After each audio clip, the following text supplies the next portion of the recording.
This is the Rational Reminder Podcast, a weekly reality check on sensible investing and financial decision-making from two Canadians. We are hosted by me, Benjamin Felix, and Cameron Passmore, portfolio managers at PWL Capital. And welcome to episode 193. Another good episode lined up for you. And you know what, Ben? 2 weeks from today, so today's Monday the 21st of March, Lisa and I will be at the Masters. So very exciting. I know it is very exciting, actually. It's our first trip in over 2 years. Haven't been to the airport in over 2 years.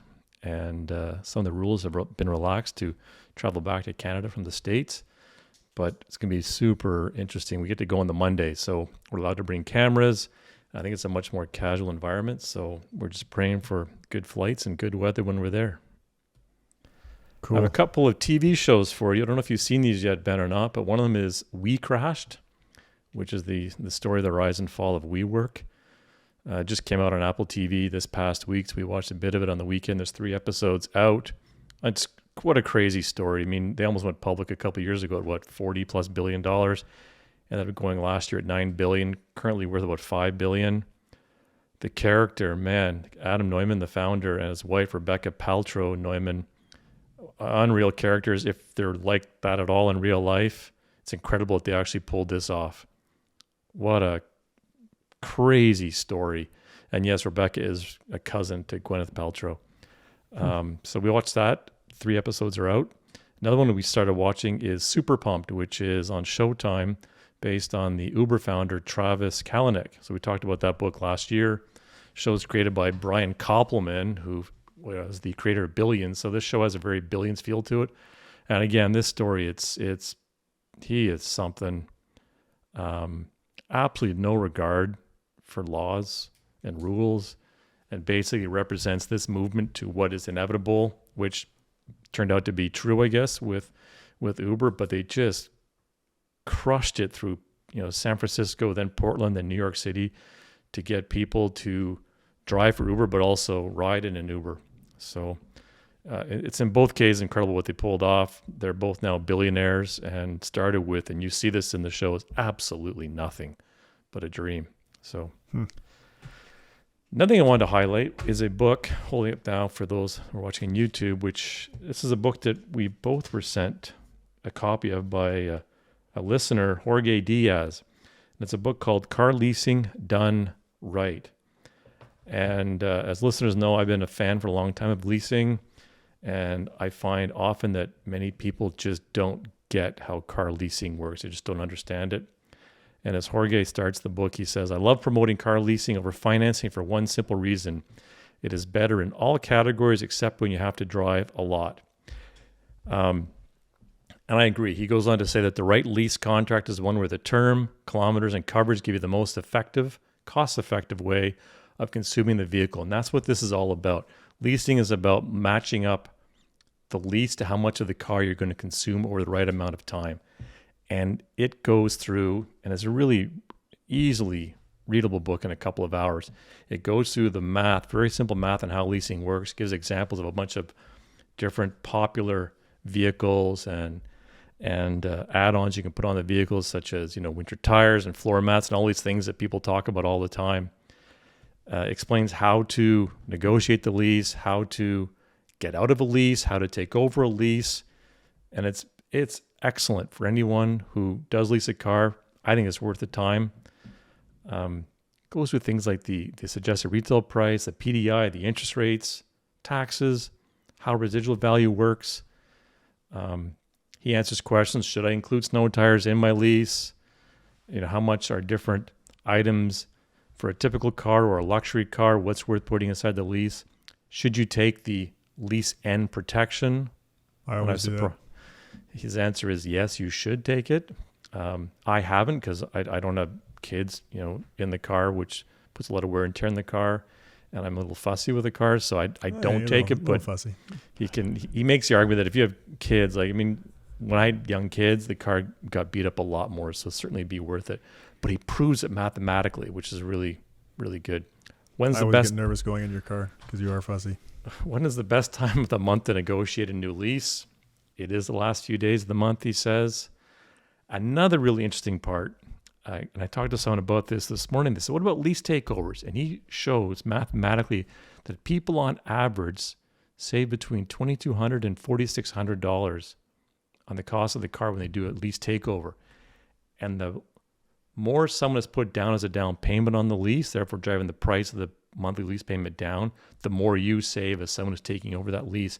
He gives examples in the book of people that save over $10K on lease takeovers.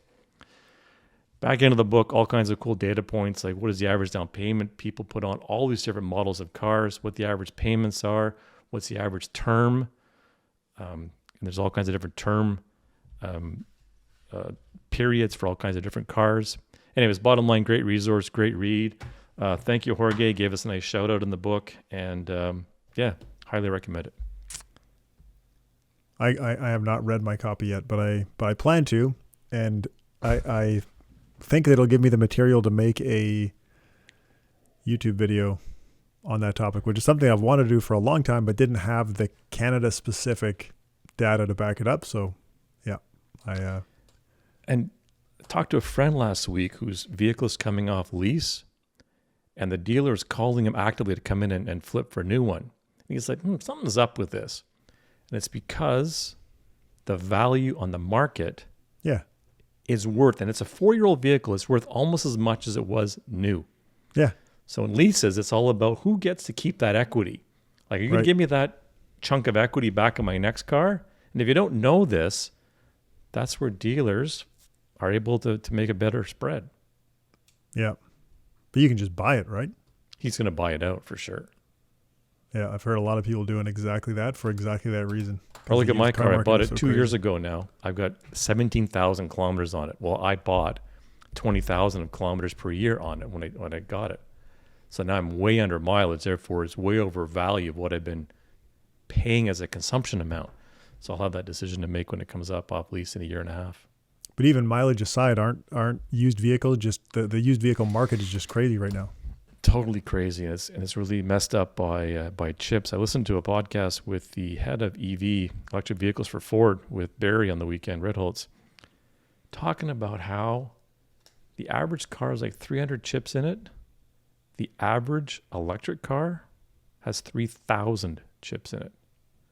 So you Makes start sense. to understand the impact of the chip shortage.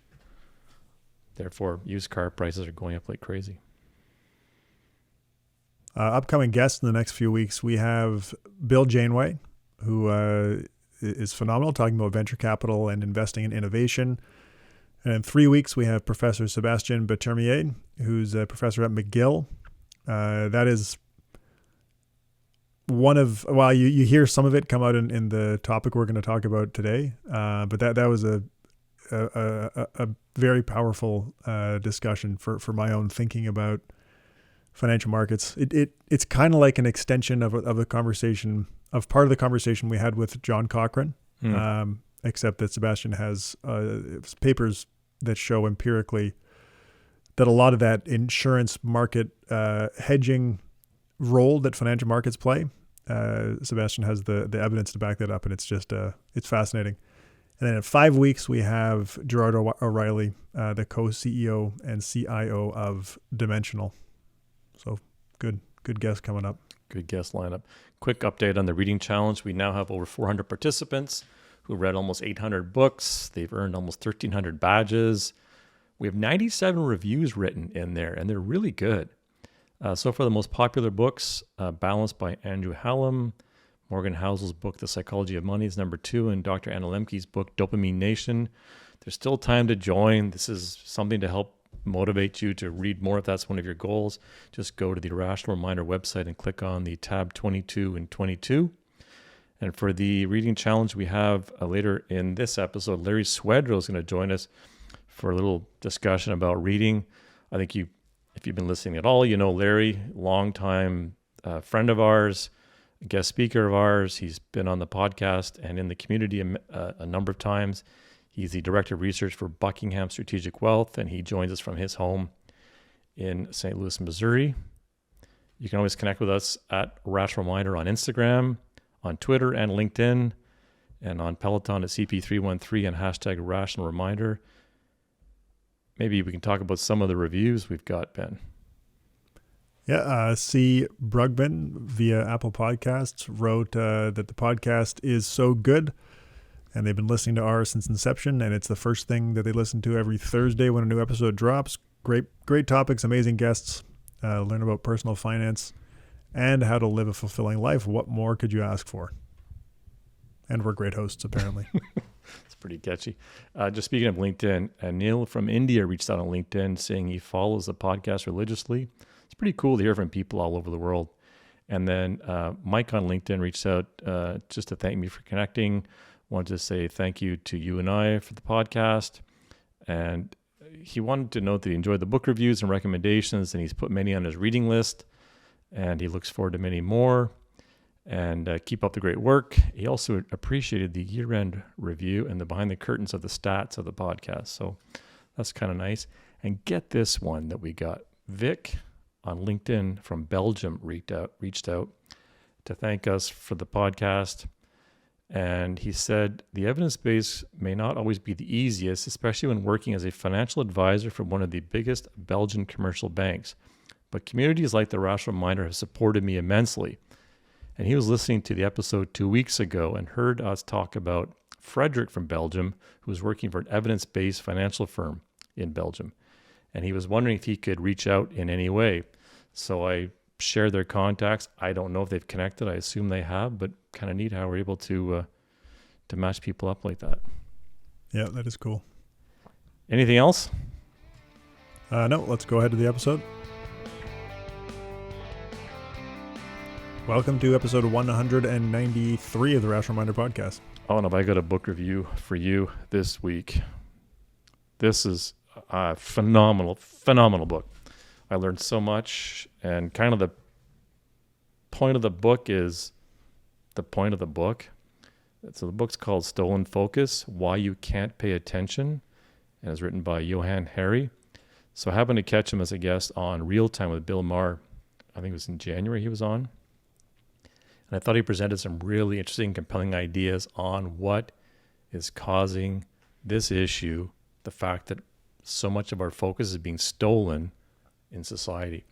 So we asked the simple question, why is this happening? Why is it that so many people have lost their attention spans? So get this for some absolutely jaw-dropping statistics. The average American, and I only say American because that's what the book said, but I presume it spans the globe. Data shows that the average American spends over 3 hours per day on their phone. We touch our phones 2,617 times per day on average. The average American worker is distracted every 3 minutes. Very few workers get a solid hour of no interruptions. The average CEO only gets 28 minutes of solid time uninterrupted per day. Get this one. 200,000 lifetimes are spent every day scrolling on a phone. So anyways, the author embarked on a multi-year project to try to find out why this is happening. So actually started with 3 months of completely disconnectedness. He went off the grid for 3 months in Provincetown, Massachusetts. And then after that, he traveled the world to speak to as many experts as he could to learn about what is causing this. And his big takeaway is that this has been going on for generations, but it has accelerated with the internet. And he concluded that there's some very deep forces that are causing this, and this is not just a technology story. We've all heard about technology. We've all heard about the impact of Facebook, etc. There's much more to this story than that. So the punchline is we're soaked in information, and we love it. In 1986, get this, if you added up all the information being blasted at the average person, TV, radio, reading, it amounted to 40 newspapers worth of information every day. By 2007, that's up to 174 newspapers per day. We also love, as humans, the speed of gathering new information. Stress levels are up. Things are moving faster. For example, people in cities walk 10% faster now than they did in the 50s. They also talk significantly faster. Sleep deprivation is exploding, and as a society, we're taking pride in needing little sleep. As I mentioned, a thing? Pardon? Is that still a thing? I thought sleeping was cool now. I think it's cooler, but I think a lot of people still take pride. I don't need that much sleep. It's not complete I remember nonsense. When I was in like university, whenever that was, then it was, people that drank lots of coffee and didn't sleep that was impressive. But now it's anyway. Yeah, when I was in university, coffee wasn't even a thing. I didn't even know about coffee until my first day on my first job. They're all drinking coffee, so I tried it. Anyways, and as a society, we're all being trained to desperately want things, be they social media, likes, shares. Also, we're as a society getting addicted to sugar and fat and caffeine and alcohol. Another major point that he makes is that we've had many crises over the past 2 decades, such as the internet bubble, 9/11, the financial crisis, now COVID, and children who grow up in a crisis environment have many more attention issues. 6 out of 10 Americans have less than $500 in case of an incoming crisis. Wait, but financial crises aren't a modern phenomenon. Anyway. I'm just reporting the book. Sorry. I'm just saying, the point is there's crises, right? Only 56% of Americans take a week vacation every year. Diets are loaded with many more foods that have energy spikes and troughs, and many more foods that act like drugs, such as coffee. Air pollution is damaging our focus, so are pesticides. ADHD diagnoses are soaring. 30% of boys are now diagnosed with ADHD by the time they turn 18. And the last stat I'll give you is the proportion of Americans who read books for pleasure is now at the lowest level ever recorded. Some 57% of people do not read a single book in a typical year. So this all adds up to stolen focus. So anyways, what are the costs of this? The cost is that there's very little depth of knowledge, and often our thinking is framed by commentary. But the truth is depth takes time and energy. And more information that comes at us pulls us closer to the surface of the ideas and the arguments and doesn't allow for deeper thought into it. And no matter how much information there is and how fast we take it in, you can only have 1 or 2 thoughts in your brain at a time. And I know I've heard this from, my kids, is that it's different now. Kids can now multitask and do many more things. It's categorically impossible is what the author says. Mm-hmm. So probably the biggest cost of this acceleration of information is what they call the creativity drain. And the reality is that new thoughts come from shaping new connections and thinking about something, and the brain needs to be free from distractions in order for this to happen. This takes place at the subconscious level. And if the brain is processing stuff, be it on social media or whatever, it will not come up with the ideas that are needed. And this is referring to flow state. If you're so busy doing stuff, you don't actually have a chance to get into flow and get into something that's deeply fulfilling and learning that can then trigger the connections to create ideas that will solve some of the biggest problems that we're all facing. So what are the things that could be done? He says, slow down, do one thing at a time, sleep more, eat whole foods. He said, it's not simply put down your phone, because putting down your phone will simply cause a void. You need to replace that fix of the phone with something else that will get you into flow. One example he gives is embrace deep learning. Reading a long-form book is one of the greatest forms of flow that humans can experience. Also, long-form interviews and conversations get deep into a topic. What can tech companies do? This I thought was really interesting. So tech needs to feed his argument. Tech needs to feed our focus and not fracture it. Get off the ad model and get to a subscription model. Turn off the infinite scroll. The infinite scrolls where you just keep going and they're so good at feeding you what you want to watch.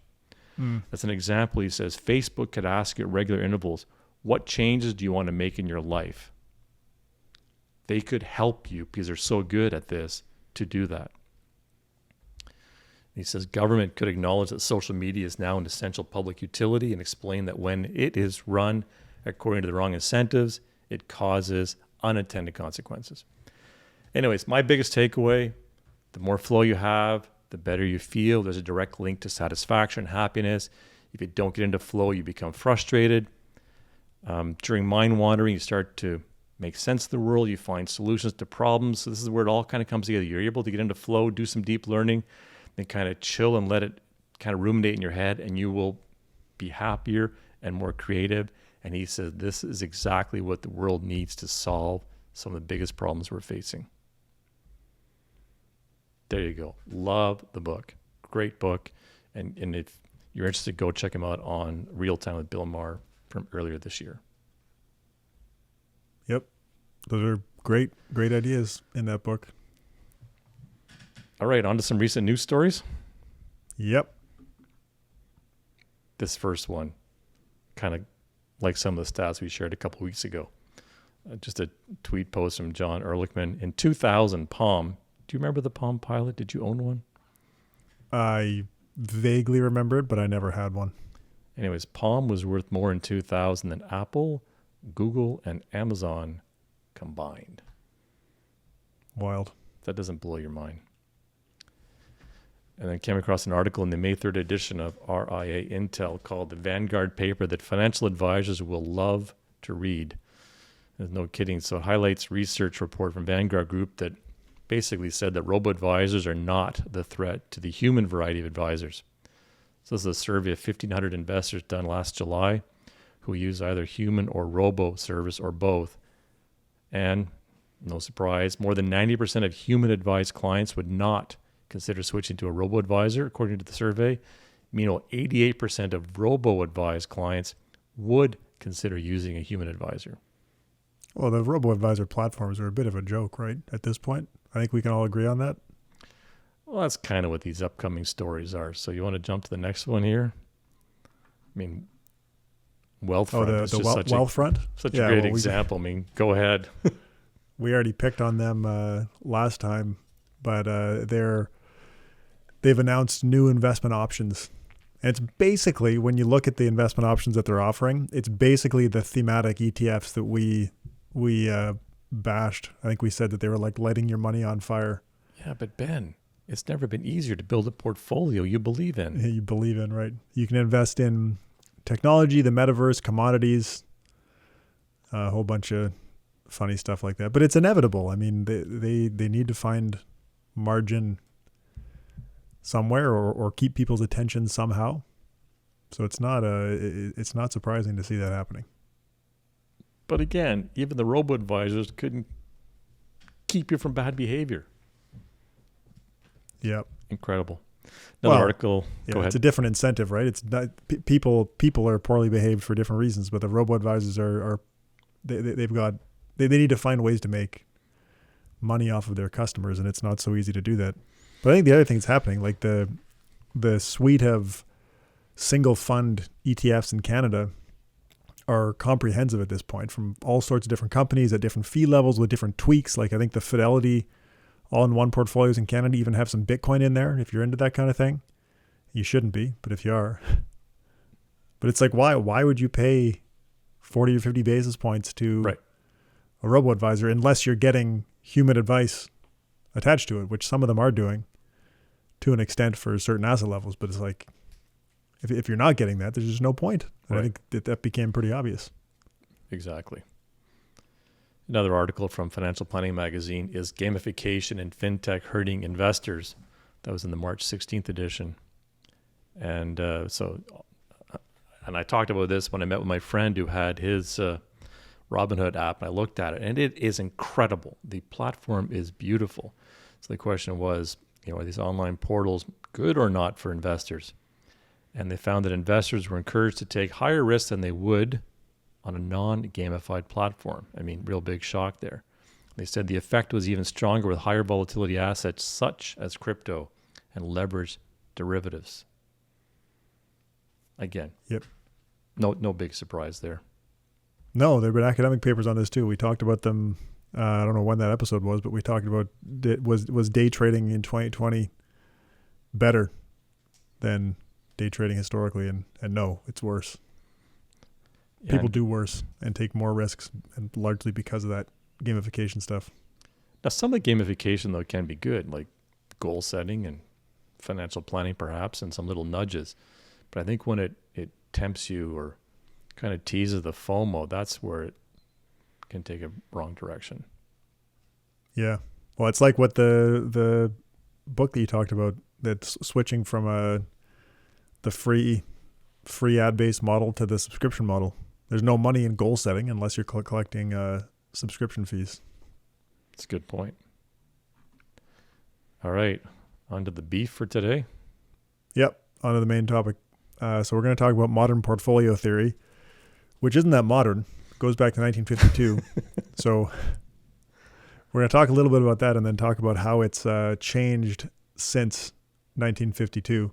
And it's changed quite a bit, which is interesting because I think people still think about portfolio theory from the 1952 perspective. So the significance of 1952 is that's when Harry Markowitz had his paper Portfolio Selection come out, and he followed up in 1959 with a book of the same title. So Markowitz developed a theory of portfolio selection on the basis that investors seek to minimize the variance in their portfolios for a given level of expected return, or equivalently, they seek to maximize their expected return for a given level of variance, and of course using variance as a proxy for risk.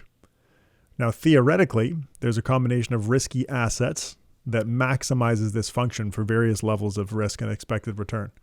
And those are the mean variance efficient portfolios that people may have heard about. And that's the key. I mean, I think it's really important that people understand exactly how you're kicking this off. Level of return for a certain level of risk. Yeah. Well, I'm going to talk more about it too. And I think there are probably some visuals that we can put in the YouTube version to show the graphical depiction of the mean variance frontier, as it's referred to. So the idea that there is a theoretically optimal combination of risky assets, that's what reshaped the thinking around portfolio management and led to the search for the optimal mean variance efficient portfolio that people are still looking for today and talking about today. It comes up in the rational minder community sometimes too, where it's like, let's optimize the Sharpe ratio on this portfolio. But that's maybe not the best objective, which is one of the things we're going to talk about. So it's really when you're comparing Sharpe ratios and trying to add other assets to a portfolio to optimize the Sharpe ratio, that's 1952 thinking, is what I would call it. And things have changed a lot since then, just in our understanding of how assets are priced and how financial markets function and how portfolios are structured empirically and how they should be structured theoretically. But there are still important lessons that we do take away from Markowitz portfolio theory. I mean, it's still the foundation of modern asset pricing theory. So one of the big lessons is that mathematically, a combined group of risky assets provides superior return variance trade-offs relative to any one of the underlying assets in the group when the individual assets are not perfectly correlated. So that's, again, one of those things that we hear people talking about, looking for uncorrelated assets. Well, that is why. For each level of variance, the modern portfolio theory tells us that there is an optimal combination of risky assets based on their expected returns and covariances with each other. And that combination results in the highest possible expected return at each level of portfolio variance. And you can connect all these points, and that's where you get the efficient frontier, maximizing the expected returns for each level of risk. So we'll try and, like I said, include an image of that in the YouTube version because I think it is useful to see. So on this assumption that investors are risk averse and using variance as a measure for risk, we know that investors want to seek minimum variance for a given level of expected return, or equivalently, seek maximum expected return for a given level of variance. I think I've said the same thing a few times, but I think it's worth repeating because it's a bit to process. When we have a set of risky assets available for portfolio construction, like the stocks that exist in the stock market, for example, it just becomes an exercise in mathematical optimization. We want to optimally combine the assets to find the efficient set of portfolios, and again, that's where the efficient frontier comes from. And it's kind of like a curved line, and hopefully people watching can see what that looks like. Now that's when you have a bunch of risky assets to choose from. But the math changes when you include a risk-free asset in your portfolio problem. When you include a risk-free asset, you can draw a line from the risk-free asset, and this is the graphical representation of the mathematics. You can draw a line from the risk-free asset tangent with the efficient frontier of risky assets. So it's a straight line. Now that line becomes the efficient frontier when we have a risk-free asset in the portfolio problem.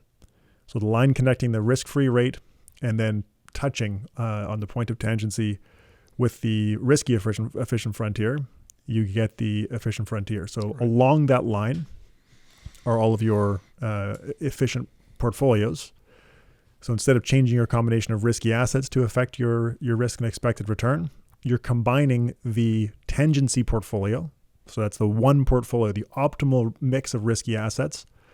You're going to combine that with either a long, so you're buying, or a short, you're borrowing position in the risk-free asset to increase your expected returns and risk if you're borrowing, or decrease if you're purchasing the risk-free asset. So somebody could be like 60% tangency portfolio and 60% risk-free asset. And for that level of risk and expected return, that would be the optimal portfolio. Now, in this theory, everybody should invest 100% of their wealth in the tangency portfolio, whatever that is. So we need to find that tangency portfolio, and then everyone will cater to their risk and expected return preferences just by adding or borrowing at the risk-free rate. So this is known as Tobin's separation theorem. It's just the idea that you got to find the optimal combination of risky assets, and then you're going to tailor your portfolio just by combining it with the risk-free asset. So again, foundational portfolio theory, important stuff. Looking for the tangency portfolio. What is the tangency portfolio? It's a big open question. And we're going to talk more about what some of the theory says about what it might be, which is pretty interesting stuff. So the other big foundational portfolio theory principle that comes from the mean variance model is the capital asset pricing model, the CAPM. So anybody that's studied finance or taken any kind of even business course probably has heard of the capital asset pricing model. Now, how are they related? So the Markowitz mean variance model provides a mathematical condition on asset weights in mean variance efficient portfolios. So that's the stuff that we were just talking about a minute ago. Now, one of the big insights from Markowitz is that the risk of an asset depends on its covariance with other assets in a portfolio, not its own standalone variance. With mean expected returns, variances, and covariances, we can solve, and this is what we were just talking about with the efficient portfolios, we can solve for the theoretically optimal portfolio weights of all assets. So every asset has a theoretically optimal weight in a portfolio. The CAPM, what it does is it takes Markowitz theory and turns it into a testable prediction about the relationship between risk and expected return. That's a lot to take in, I think. I don't know.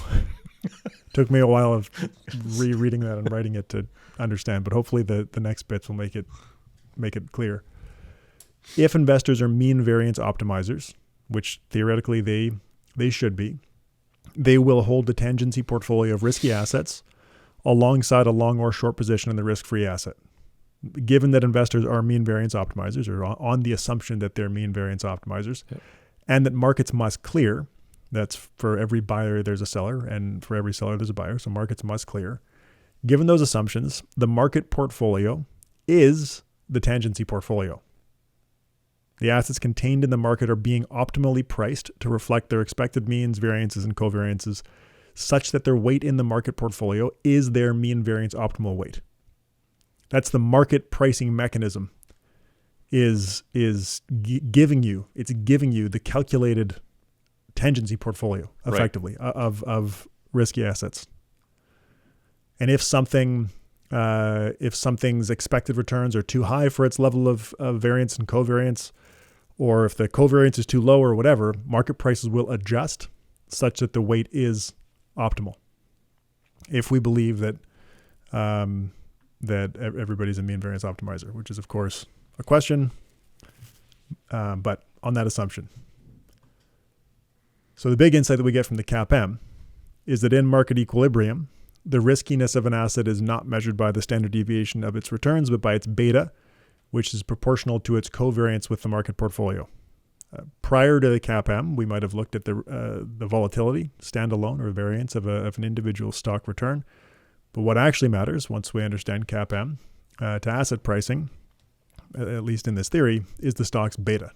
How does it move relative to the market as opposed to on its own?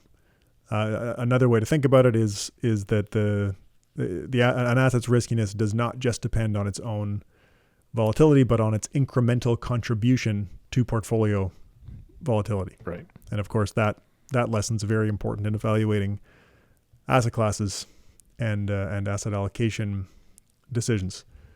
So with the CAPM, we can analyze mutual funds and other active investment strategies to see how they perform relative to the market risk that they're loading on, that they're taking. And then excess return that's unexplained by market beta that's what's known as alpha. So if based on a stock's beta, we expect it to return 5% based on its riskiness relative to the market and returns 7%, the 2% additional return is alpha. So the portfolio advice that stems from mean variance optimization, and like I mentioned earlier, there's still a lot of this advice out there in the world 70 years later, is to identify the tangency portfolio and then tailor it to your needs by combining it with a long or short position in the risk-free asset. Now, even if the market portfolio is the tangency portfolio, it's not clear that the stock market is the tangency portfolio. And the reason is, in the theory, the market portfolio is literally all assets, including all human capital and other like houses, whatever. The market portfolio is literally everything. So something like the stock market is a proxy for the market portfolio. And there have been studies that have tried adding different stuff, like does a CAPM with real estate, or does the CAPM with long-term bonds, or whatever? Does that have better explanatory power? And those studies have found that no, the market is still the best proxy. But the reality is, it is not the market portfolio. It's a proxy for the market portfolio. And I think that's probably one of the reasons that there's so many funky attempts at trying to build tangency portfolios, trying to build the mean variance optimal portfolio by adding in other stuff. Like you see people adding in gold, private equity, hedge funds, long-term bonds, and saying, look, the Sharpe ratio in the historical data is getting better. I think that's probably why we see that, because the stock market is not the tangency portfolio. It can't be. It's an approximation. Anyway, those attempts to find the true tangency portfolio are unlikely to improve portfolio construction. A lot of them have high costs, low expected returns. Like in the case of gold, if it's got a very low beta, based on the CAPM stuff that we were just talking about, an asset with a very low beta, by definition, I guess, in the CAPM, must have a low expected return. So you start jamming other stuff in there, and you're going to affect your expected returns. It's the same kind of thing with like the risk parity idea of jamming in long-term bonds and stuff like that. Same kind of problems can arise. Not that risk parity is always bad. Like our friend Larry Swedroe, who's joining us at the end of this episode, he talks about other asset classes that do have true independent risk premiums and are uncorrelated. That starts to get more interesting. Anyway, the other big problem with the mean variance optimization, with jamming stuff in there to improve the Sharpe ratio, is that the parameters are extremely unstable over time. So if we take something that looks really good in a back test for the last 100 years, the chances that the last 100 years are indicative of the next 100 years in terms of those parameters is pretty low. And the why that is problematic is that what looks optimal today can end up looking extremely suboptimal in the future, because these models are so sensitive to the inputs. So you maximize your Sharpe ratio today, has nothing to do with your Sharpe ratio in the future, because of course you can't invest in historical returns. You can only invest in expected returns. So I would call a lot of the mean variance optimal portfolios out there, they're just really data mining expeditions. Now, the other way that you can build a tangency portfolio, or try to build an optimal tangency portfolio, is by expressing information beliefs. So it's kind of like what I was just saying. I mean, even using historical data is in a way expressing an information belief that history is going to be predictive of the future. But the other way you can do it is say prices are just wrong, market prices are wrong. Therefore, I'm going to overweight large cap growth stocks because they're undervalued by the market. If you're right, then sure. That would be the tendency portfolio ex post if you're right. Ex ante, I think that's a pretty tough bet to win, as we know from the empirical data on active management. Now, alpha, I mentioned alpha earlier. So excess risk-adjusted returns from a CAPM. Well, not just from a CAPM. It started from a CAPM perspective. Alpha is risk-adjusted returns adjusted for whatever asset pricing model. Like you can have a 5-factor alpha. But anyway, alpha comes from Michael Jensen's 1967 application of the CAPM. He looked at 115 mutual funds from 1945 to 1964 and found that they were on average not able to predict security prices well enough to outperform buy the market and hold policy, and that there's very little evidence that any individual fund was able to do significantly better than expected from random chance. That's 1967, and we're still fighting the battle of whether or not mutual funds outperform today. That's pretty crazy, isn't it? I was 1 year old. That's wild. And so we, of course, we're still debating it. It's incredible. No, I know it is crazy. It really is. And the evidence continues to come out supporting that same finding. And think of the technology change since then. Think of all the changes since then. It's crazy. Yeah. So it is just fascinating to think about that being true and having been documented so long ago. The other portfolio construction, theoretical portfolio construction takeaway from Markowitz portfolio theory and the CAPM is that diversification is important in this theoretical construct. If the market portfolio is the tangency portfolio, any sub-portfolios, so again, if we have that picture of the efficient frontier, any subsets of the market lie below the efficient frontier, and they're theoretically suboptimal by construction of this model. Now, of course, it's just a theory. Doesn't mean that's actually true, but in that theory, where the market is optimally pricing all assets to be mean variance efficient, any subset of the market is by definition an inefficient portfolio. Now, not everybody believes in these models, which is fine, but that's one of the big takeaways. The CAPM and the Sharpe ratio optimization approach to portfolio management that kind of stems from it, they do have big empirical problems, and that shouldn't be too surprising when you look at the assumptions of the CAPM. We're assuming complete agreement among investors on the joint distribution of asset returns, and that the distribution is the distribution from which returns we use to test the model are drawn. Big assumption. And then the other big assumption is that there's borrowing and lending at a risk-free rate, and that it's the same for all investors, and it does not depend on the amount borrowed or lent. So again, big assumptions, which kind of makes you realize that any precise optimization under these obviously unrealistic assumptions is a pretty noisy proposition. And then empirically, tests of the CAPM, and this is one of the other reasons why when people talk about Sharpe ratios and CAPM alphas, it's kind of silly, because tests of the CAPM fail often. And this is going back to the 1970s, I think, that the CAPM was failing in documented, published tests. What that means is that the CAPM does not accurately predict the relationship between risk and expected return. In the 1970s, it was observed that stocks with lower relative prices and lower market capitalization, so that's value and small cap stocks in current language, had returns that were higher than what could be explained by their exposure to market beta. So failure of the model right there. A couple reasons that could have happened. Maybe expected returns deviate from their CAPM predictions due to erroneous investor behavior. So, I mean, here we are back in familiar territory. It's either behavior or risk. So either investors extrapolate past performance too far into the future, which causes growth stocks to get too expensive and value stocks to get too cheap, leading to eventual high returns for value stocks and low returns for growth stocks when the errors are eventually corrected.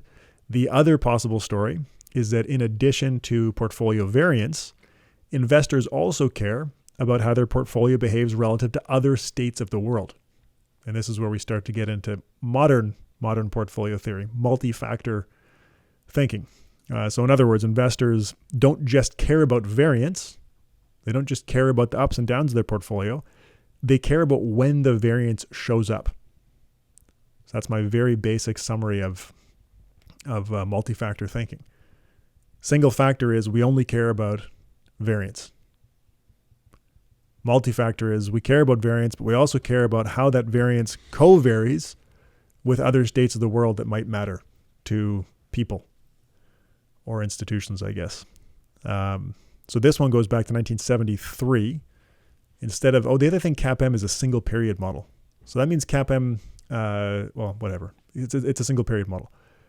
Merton's 1973 intertemporal CAPM, or ICAPM, it considers a multi-period investor who, in addition to mean and variance, is concerned with the covariances of their portfolio returns with other things like their labor income, the prices of consumption goods, and the nature of future investment opportunities. Now, this changes the portfolio advice, and it adds another dimension to designing an optimal portfolio. And some of the stuff in here is just, it's a little mind-blowing when you start digging into it. So if we assume that there's one additional risk factor to think about, call it a recession risk factor, investors are now concerned with maximizing their expected returns for each unit of volatility, but they're willing to accept a little more volatility or a little less expected return if their portfolio does not do poorly in recessions.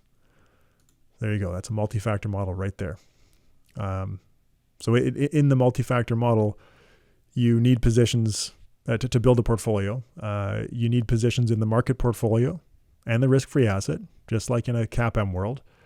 But you also need a position in a multi-factor efficient portfolio. So now investors not only differ in their expected return and volatility preferences, like they do in a CAPM world, where you've got the two fund theory. You're mixing your tangency portfolio with the risk-free asset. But now they also differ in their ability to take on recession-related risk. So there's another dimension of risk that investors now care about in this multi-factor world. They still use Markowitz mean variance efficient portfolios to optimize the trade-off of expected return for volatility, but they're also concerned with hedging other risks, like the recession risk in my single additional factor example.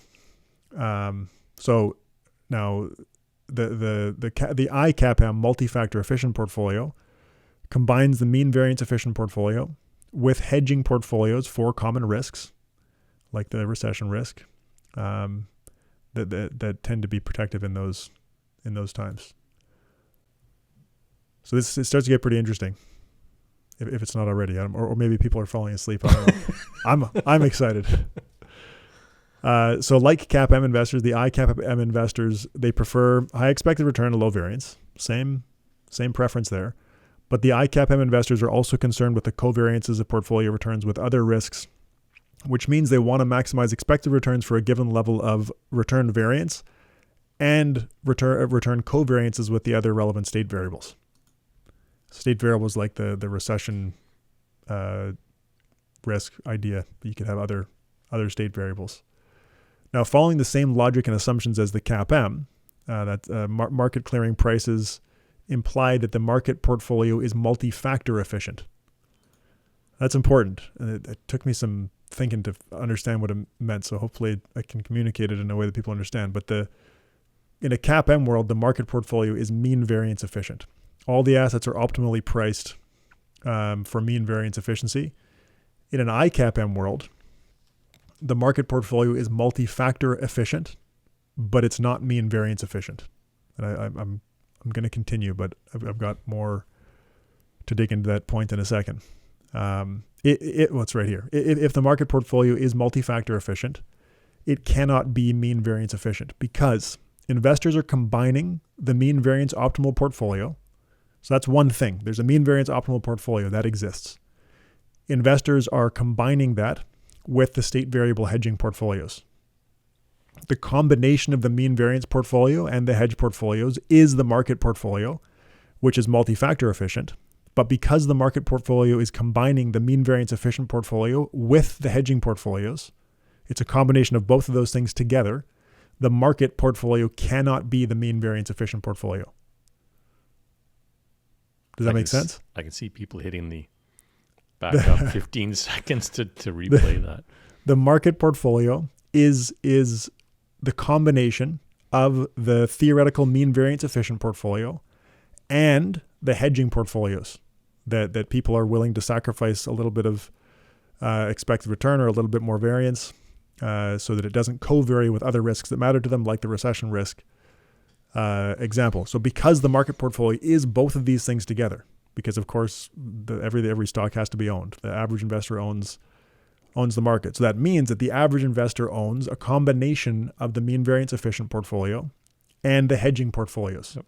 And therefore the market as a whole is not mean variance efficient. Unlike in the CAPM world, where the market portfolio is the tangency portfolio. Gotcha. In a multi-factor world, the market portfolio is not the tangency portfolio. It is a combination of the mean variance efficient portfolio and the multi-factor portfolio. It's still multi-factor efficient for the average investor.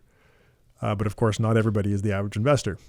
And this is the stuff that we talked about a lot with John Cochran, who is the average investor, and you can think about how you're different from average and all that kind of stuff, instead of trying to just go for mean variance optimal, which doesn't make sense when we know that there are multiple pricing factors in the market. So now the portfolio for any given individual is going to depend on their sensitivity to risk, to state variables. If you have labor income that's sensitive to recession risk, in this recession risk example that I have going here, you probably don't want to invest in the stocks that are sensitive to recessions. So this becomes pretty important to portfolio theory. If you are the average investor, you're sensitive to the same economic risks and have the same risk aversion, you should still hold the market portfolio. But if you have more or less sensitivity to economic risks or different risk aversion, your portfolio should be different. Now, on the other hand, and this starts to get really interesting too, if you're not exposed to any common risks, so like you don't depend on labor income, you don't own a business, you don't have any other sensitivity to economic risks other than your portfolio's performance, you are still a mean variance investor. But as a mean variance investor, you don't want to hold the market anymore because it's no longer mean variance efficient. So the mean variance efficient portfolio, because it's the combination of the market portfolio is a combination of the mean variance efficient portfolio and the hedge portfolios. If you're the mean variance investor or a mean variance investor, you want to hold the stocks that other investors want to avoid. You can hold the mean variance efficient portfolio if you're a mean variance investor, if you don't have any of that outside income or business or whatever risk, but the mean variance efficient portfolio tilts more heavily toward the risks that other investors want to avoid. So that's a big change to portfolio theory. We can't just look at the market and say, hey, that's mean variance optimal anymore. We can say it's multi-factor efficient. But if you're exposed to different factors than the average investor, you may want to think about adjusting the portfolio. Now, of course, there are other costs and stuff like that to think about, which I'll touch on a bit. So if the market portfolio is not mean variance efficient because the average investor is exposed to certain risks like recession risk, which some stocks are less sensitive to, so the average investor builds hedge portfolios out of the less risk factor sensitive stocks and adds them to the mean variance efficient portfolio. Based on this, an investor who is not exposed to the same risk as the average investor and is therefore a traditional mean variance investor needs to tilt towards the risk that the average investor wants to avoid to be mean variance efficient. But all investors being faced with different risks, not everybody needs to hedge the same risks and not to the same extent. In a CAPM world, everyone just holds the market portfolio and adjusts risks with exposure to the risk-free asset. But in a multi-factor world, everybody's going to tailor their portfolios by adjusting the weights in the mean variance efficient portfolio, the risk-free asset, and the hedge portfolios. And if you think about this, and I don't understand the math, but if you do, like John Cochran does, the efficient frontier becomes an efficient surface. It's a rotation of the parabola that gives us the efficient frontier. And we'll include an image from one of John's papers on this, but it's crazy. Like there's the third dimension. I mean, it makes sense, right? There's the multi-factor, the allocation to the multi-factor efficient portfolio that becomes a consideration in portfolio design, which gives us a third dimension. So this thing becomes a three-dimensional object instead of a two-dimensional frontier. So it's this surface that people have to think about optimizing their portfolio on, which is like, it's not practical. And I think that, I think John Cochrane, for example, recognizes that. But as a theory, it is very interesting. So every investor has to think about how they're different from average. Trying to estimate means, variances, covariance, and state variable sensitivities is pretty hard. Mean variance optimization, as we've talked about, is not useful, and even less so when we introduce risks other than the variance that investors care about. Asking how you're different from average is a lot easier. For a lot of people, the answer may well be that you are a lot like the average investor and you just want to own the market portfolio through low-cost index funds, and that's a pretty good answer probably for most people even. If you're different from average because you have more or less sensitivity to economic risks or different risk aversion, then there's more thinking to do in portfolio construction. The ICAPM model does not define the state variables that affect expected returns. Of course, it'd be nice to know exactly which state variables matter, but it's unknowable.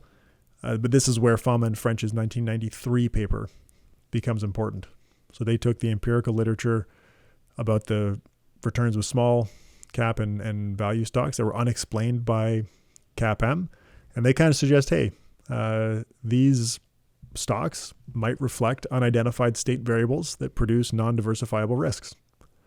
So that's where we get the three-factor model. And then, of course, as they say, the rest is history, where there's been a massive literature that's developed around this basic idea.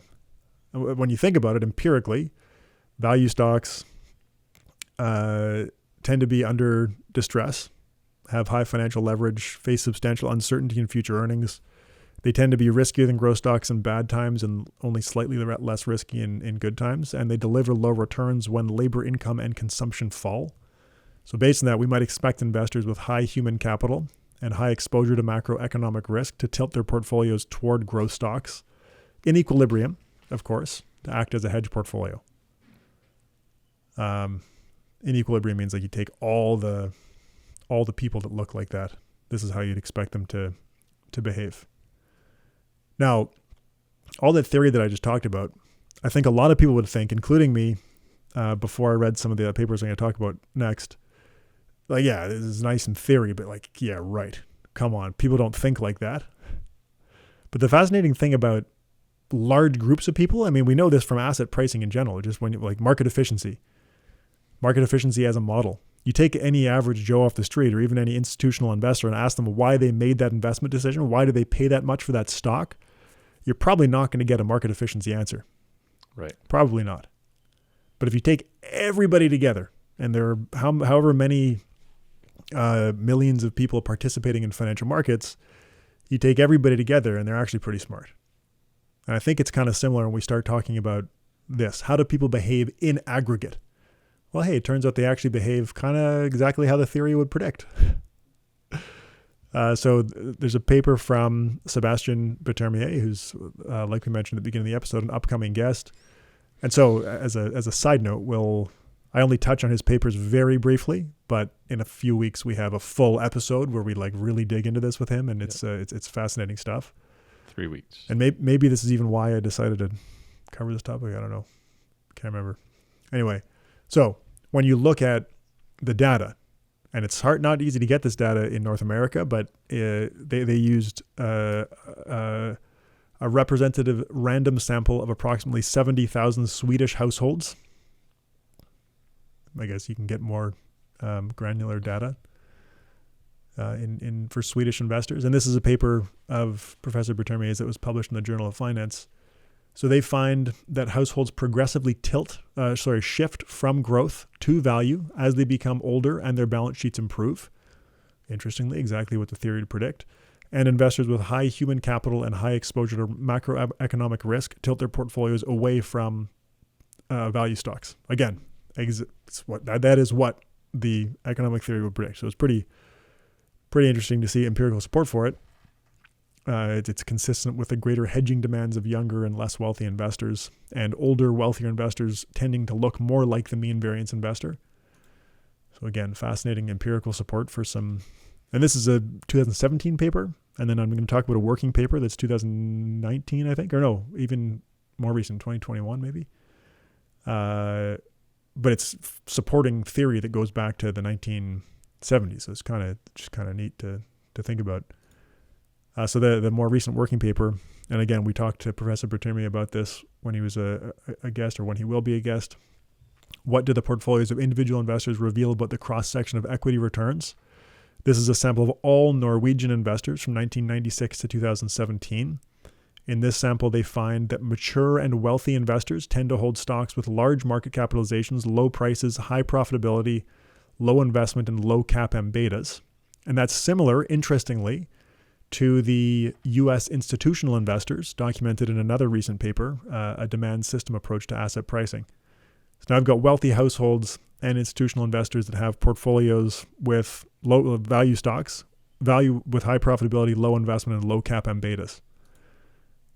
So it's kind of interesting. Is that the mean variance portfolio? It's an interesting question. And an obvious question that comes out of that, if you understand or if you know what the factors in the 5-factor model are, why are the wealthy households and the institutions tilting toward larger and lower beta stocks rather than smaller and higher beta stocks if they have that risk capacity? The answer may lie in sentiment or investor behavior rather than an ICAPM-based hedging demand story. So younger and less wealthy investors are more likely to hold volatile stocks with high share turnover and low institutional ownership. These are the stocks about which investors disagree the most and in which arbitrage can be limited. Younger, less wealthy investors may be pushing the demand for these stocks, while the wealthier and institutional investors may have a harder time arbitraging them. So the result is that sentiment or behavioral effects may be contributing to the tilts away from those stocks for the wealthier households and institutions. So when we asked Professor Bertimi about this, his answer was basically, don't think about it on the long side. He built a long-short factor for wealthy and less wealthy. Well, anyway, no, don't need to get into that now. But he said, don't think about the long side. Don't think about why the wealthier households own those portfolios. Think about what the younger people own and how that might be making the wealthier older people not want to own those stocks. So it sounds like it's kind of a limits of arbitrage story. Now, another consideration in thinking about portfolio construction is industry portfolios. So that's kind of an easy one. If you work in the steel industry, for example, you might consider removing that industry from your portfolio instead of removing value stocks as a whole. And that's kind of a nice way to think about it because industry portfolios are not priced factors. Controlling for other factors, industry portfolios don't have different expected returns.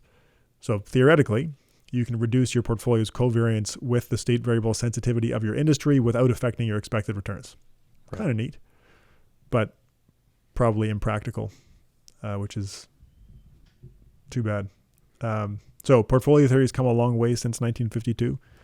Investors care more about just the mean and variance of their portfolios, and we know that to be true empirically because there is a multi-factor structure to expected returns. That's pretty well documented at this point. The need to hedge other risks like recession risk causes most investors to move away from the mean variance optimal portfolio by adding in hedge portfolios. The mean variance optimal portfolio and the hedge portfolios together make up the market portfolio. So the market portfolio is not mean variance efficient in a multi-factor world. It's multi-factor efficient. Investors should be asking themselves how they're different from average. If you look like the average investor, you should hold the market portfolio. If you have lower financial wealth, higher debt relative to your income, more cyclical employment income, or otherwise higher macroeconomic risk sensitivity than average, it might make sense to build a portfolio tilted more toward large cap growth stocks. First time I've ever said that, I think. Yep. Then the market to hedge those risks. There's a question of some of the other factors they look at in those papers is level of education. People who are more educated in economics and finance will tend to look more like the mean variance investor.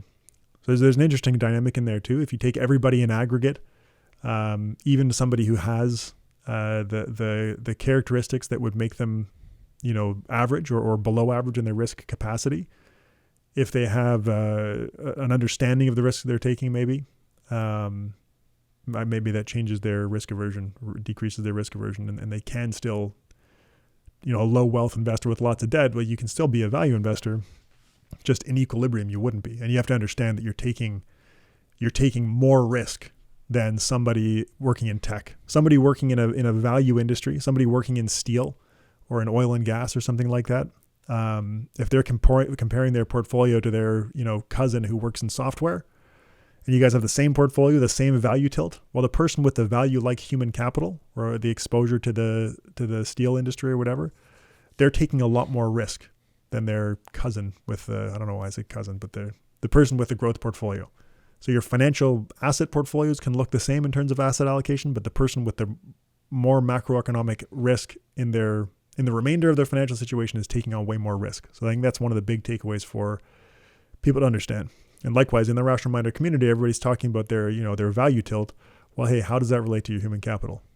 Because the person with the super concentrated tilts or whatever, the person that's all small cap value, maybe they're taking the same amount of risk as somebody who's owning market cap weighted ETFs once you factor in their outside income risk. So I think that's an important takeaway. Yep. Now, in equilibrium, if you have high financial wealth, low debt, and low exposure to macroeconomic risks, then you might be the mean variance investor, which means loading your portfolio onto the risks that most investors want to avoid. And as we know, those risks can be proxied by small cap and value and profitability and investment from the French 5-factor model. But as I was just saying, in doing this, it's important to keep in mind why these stocks have higher expected returns. It's because they're risky at times when other risks tend to show up. And if that results in you selling your value stocks or whatever in a recession or in a time when value stocks do poorly because you lost your job or otherwise whatever, had a financial, personal household financial crisis that resulted in having to sell your portfolio, you don't get to keep the risk premium. So it's fine to take risks, but you have to be able to stay in the game to reap the rewards. And maybe that means holding a bit more cash, but that's also effectively reducing your exposure to value stocks. So I don't know. And the last thing to keep in mind is that while tilting toward or away from risk mimicking portfolios or eliminating industry portfolios may be theoretically optimal, it comes at the cost of complexity. You can buy one fund, you can buy VT and own the market, or VEQT in Canada, to be a little more tax efficient. One fund and you're done. Like that's as easy as it gets. But you start adding in tilts toward growth if you're into that kind of thing, or value, which is probably what most people would think about doing. You need more funds. And if you want to remove industries, I don't know how you would do that. You would have to build a portfolio of like industry ETFs, including all industries but your own. Not to mention adding in value and stuff like that. Maybe you could get that by tilting toward more value industries. I don't know. But it's messy and it gets messier. So I think that's another important takeaway. It's like, this is all really cool in theory, but the practical aspect is important too. So even if somebody's the perfect candidate to be the mean variance investor and they could theoretically tilt toward value, it doesn't necessarily mean you have to do it. There's other considerations on implementation in there too. That's it. It's good. It's going to be worth listening to a couple times for sure. I hope so. I had to read a lot of, I got modern portfolio theory as a concept, but not, I don't know. I learned a lot, I guess is what I'm trying to say. Even though these are like foundational principles and I kind of conceptually understood everything that we just talked about and how it relates to asset pricing and all that stuff, I don't think I had a grasp of the distinction between the mean variance efficient portfolio and the multi-factor efficient portfolios and how they theoretically combine to make the market portfolio, and how the state variable sensitivities, like what are these other risk factors? Why do they theoretically exist? So I don't know. In my own head, a lot of stuff became clear putting these notes together. So hopefully it helps other people too. But let's go back to the book I talked about, Stolen Focus, right? You were able to get into flow and really dig into this and get into a space where you could really let it come to be trust in your me. head, When you're talking about that book, like I get it. If I have one meeting in a day, I have trouble doing any like thinking. It's breaking your flow. But here's an example where someone could listen to that conversation, which was 45 minutes long or something, and benefit from you spending hours of reading, researching, thinking, noodling, working with other people to get their feedback on this. And for someone to spend 45 minutes to learn about this, that's a lot of time for like the average person, given what is going on in everybody's lives. So it's an interesting observation that people can spend that amount of time to benefit from the amount of time that you spent behind this getting into flow, and they can get into flow in this in 45 minutes. So it's pretty cool. Yeah, it is cool. It's great. All right, let's go with our conversation now with our very good friend, Larry Swedroe. Larry, welcome back to the Rational Reminder. My pleasure. Always great to be with you, Cam and Ben. Yeah, it's so great to have you as part of the reading challenge because you're such an avid reader and a prolific author. So we're super excited to have you join us. Yeah, thanks. So tell us off the top, why do you think reading is so important? Well, I'll even start by saying I think one of the greatest gifts I gave my children was the love of reading. We would sit and read with them all hours of the day and night to give them that love, because I think it's so important. One, just from your profession, that's how you learn. You keep an open mind, you keep reading. And I like to read things that don't happen to agree with my preconceived notions to make sure I'm, learning something new. And like all smart people, when you learn that you were wrong about something, you change your mind. So I read a lot of investment books. On the business side, having run companies and been a leader of organizations, I also read a lot on leadership issues and how to work with employees and stuff. And then I read a lot of history and historical fiction because I want to learn from that and enjoy also just that. And then I'll read just for pure pleasure, mysteries, spy novels, whatever, it doesn't matter. If you give me a good book, I will read it and try to make lots of time every day to read. Larry, can you describe your reading habit?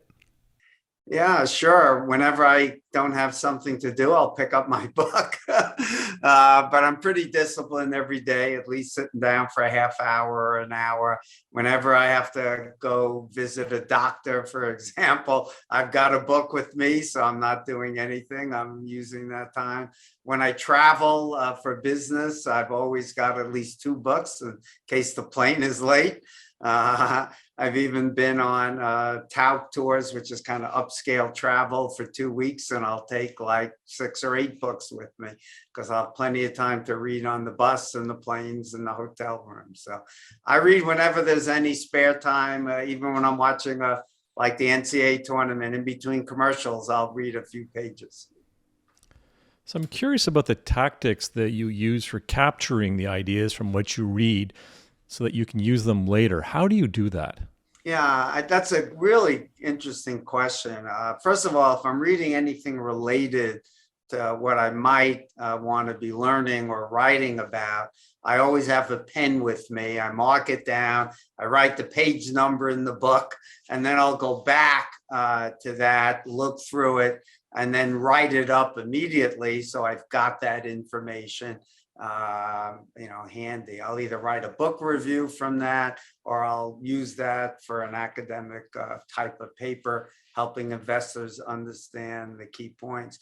But I'm also always looking for ideas to help convey what are often difficult concepts to investors. So let me give you a good example of that. When I was writing my first book, I was very privileged. My agent was an English professor, writing professor at Columbia. And he really helped me learn that in order to get people to understand something, the best way to do it is to tell a story and use an analogy. So he mentioned that if you want somebody to learn, you tell them a fact. If you want them to believe, you tell them a truth. And if you want it to live in their heart forever, you tell them a story. So I'm always looking for stories. My books are filled with analogies to sports and cooking and gardening and history and movies and stuff to do that. And so a good example is I was watching a play about Galileo. And as you know, he was imprisoned or under house arrest by the Catholic Church for telling the story that the Earth was not the center of the universe, but the sun was. And I'm sitting there watching that, and it came to me that here was a powerful establishment that didn't want you to know what the facts were, because if you did, then maybe you would think, well, they were wrong about that, then maybe they're wrong about everything else. And I'm sitting there observing this in the play, and it hit me, and I use that story often in my books to make the point that's what Wall Street doesn't want you to know. They don't want you to know that the facts that, yes, it's possible to outperform the market, but the odds of doing so are so low you shouldn't try. So I'm always looking for analogies like that. And when they pop up, I immediately get up and write them down. I'm watching a movie or something, I'll get an idea, immediately write it down. Larry, you've got a scoring system that you share each year for all the books that you read. What is that scoring process like? I wish I could tell you it's really like a former French pricing model, but it's really just a gut feel to me. I put books in the distinguished categories. To me, that's a must read almost regardless of whether you are interested in that topic. Just a great book with great writing or great facts are important. And excellent just doesn't quite make that. It may be great writing, but just is not in that distinguished category. And then I have very good, fair, which means I wouldn't recommend it, but if it's a topic you're interested in. And then I have the poor category, which books I think just aren't very well written or don't contain truths. How do you decide what to actually start reading? Well, one, I'm lucky there. My wife belongs to 2 good book clubs, so I get a lot of recommendations there. Because of my Twitter and LinkedIn accounts and where I post books I recommend, get a lot of people send me back either tweets or emails letting me know good books. A lot of friends who are avid readers, and we exchange book ideas. I have a group of friends we called the Romeos, the retired old men eating out. And we talk, that's the first thing we sit down and talk about once a month at our lunches, is what books are you recommending to read? And so most of it is recommendations from other people who I highly regard. And I know I enjoy the books they recommend and trust their judgment as well. The other thing that always amazes me about you, Larry, is the amount of academic papers that you read and then synthesize. How do you decide which academic papers to read? Well, one of the great benefits that we have with the internet is a website, the Social Science Research Network. And there's a whole bunch of different subsites they have. I check literally 6 of them daily to see what's being posted on there. And then, on the 6 sites, it may be 12 or 15 or 20 papers. I don't obviously even read the abstracts for all of them if it's not a topic I'm particularly interested in or think our clients as investors would be interested in. But if there is a topic that is, I will at least read the abstract. If I think it's worth then reading, I will try to find it on the internet where it's available publicly on SSRN, or I'll have my firm buy a subscription for that article, and then I'll read it. And what I'm really lucky is I've developed a really good cadre of very smart people a lot smarter than I am, who I've become friends with. And after I'll write something up, or even while I'm reading it, I'll often call them, hey, I don't understand this. How, can you give me some insights? What am I maybe missing? So anything I write that you might find on Alpha Architect or Advisor Perspectives or Evidence-Based Investor, the odds are pretty good. It's been reviewed by some really smart people like Wes Gray or Andy Birkin or Toby Moskowitz at AQR, people like that. I've been very lucky to develop friendships with people who are so generous with their time. It's amazing. So this reading challenge that 22 and 22 is taking place in an online community. What do you think about the benefit of making a public commitment if you are wanting to read more? Well, I'm a big reader of behavioral finance. It's my favorite topic. I've even written books on it. And one of the things that psychology has taught us that if people make a commitment, they're much more likely to do it. If they put it in writing and sign it, they're even more likely to do it. And if you give them a reward for doing it, they're even more likely to do so. So I think that's great that people make a commitment, and hopefully then they will stick with it and find that they really enjoy reading, especially if you read good books. That's why I publish my list to hopefully give people at least books to read that I think are really worthwhile. And that's the great thing about reading, though. There are no right answers whether a book is good or not, if it's a novel in particular. Just different tastes, different people. And, just if I love a book, you may hate it. So you try to find people who like books that you like to read, and then share your recommendations with them and get their recommendations. Now, you are yourself an accomplished author. Do you think that impacts how you judge the books that you read?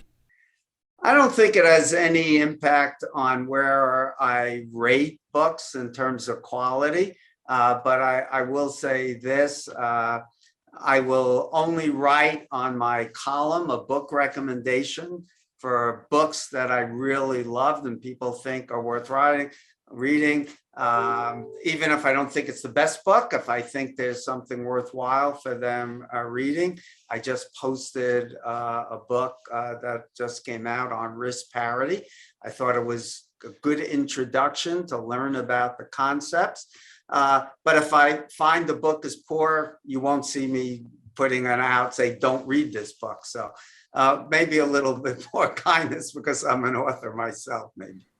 Now, you find a book that's poor. Do you finish the book, or do you often bail on reading books?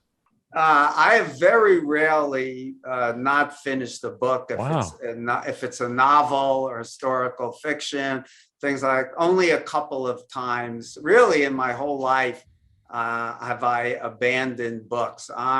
Because I have found often that sometimes books just get better.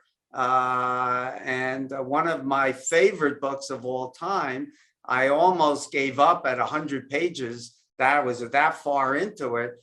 It's a book called Angle of Repose, a book considered by many to be by one of the great American authors, Wallace Stegman.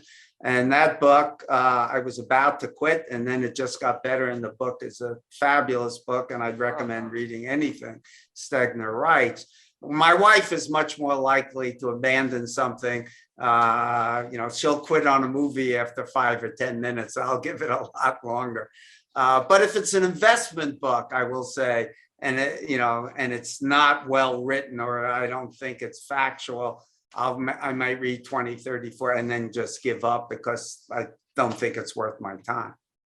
Do you have any last words of advice, Larry, for people who are listening that want to read more this year?